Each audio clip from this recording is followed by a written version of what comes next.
iska jirtan oo kale way kugu dhici kartaa. Halkan waxaad ka aragtaa nin maskaraad xiran oo sugaya haweeneydaani oo gaarigeeda galayda.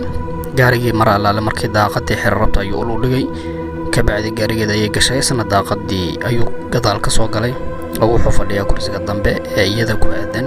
wuxuuna doonayaa inuu iyada wax yeelayo, ka bacdina waxa ay sidato ka qaado, laakiin iyada waxba ma fahansana in gaariga loogu jiro cadow ugu jiro ma fahansana. ninka maskaraad ayuu xiran yahay ayaa lagu fahminayo isleeyahay. ayadii gaariga ayay dhaqaajiday oo way socotaa.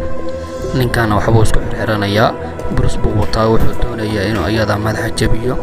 sidoo kale xarig buu sidaa oo doonayo inuu xariga qoorta ugu xiro, ka bacdina madaxa uu ka buruseeyo.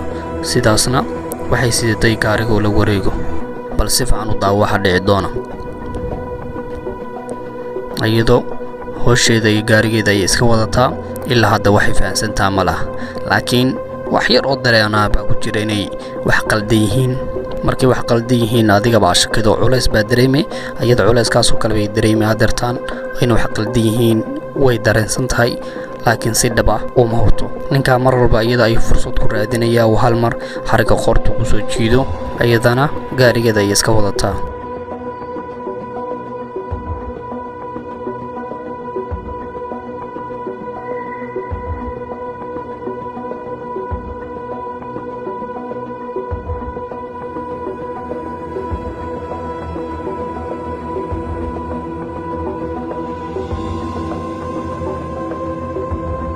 hal mar ayuu isku dayay inuu madaxa qabta, iyadiina way u gambiday oo iyadoo wax kala soo qabsanaysa oon ku talagal ahayn.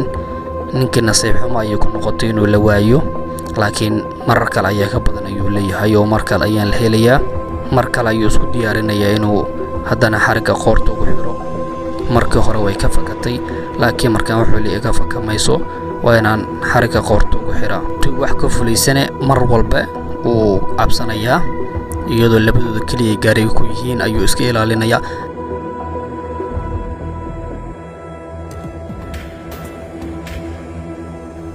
way aragtay marka waxbay dareentay, way fakatay, gaariga ay istaajiday, gaarigii way ka degtay, way orodasna gaariga ayuu kasoo degay, wuu ka daboortay.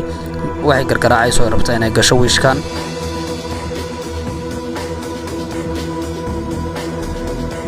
wiishkii waxaa ka soo baxay rag dhalinyaro ah, mid ka mid ah ayaa wuxuu la soo orday, weel watay. ninka ayaa ceersaday, iyadiina waxay ka dhacay u soo qaadaysaa. asaga ayaa sii ceersanaya, iyadiina waxay ka soo dhacay ninka oo ka soo tegay u soo qaadaysaa. waa hal mar ay isla ceersanayaan, ninkiina wuu ka cararayaa. gabgabada ayaa la gaaray, ninka kabay wuxuu ka daba tuuraya, waa nafla caari oo gaari waayey, waana iska cayilan. halka ayana muuqaalka ku dhamaaday. waxay leedahay waan ka guulaysanay, leedahay ninkii waxba ma yeelin. adku maasanta daawashada muuqaalkan adigana.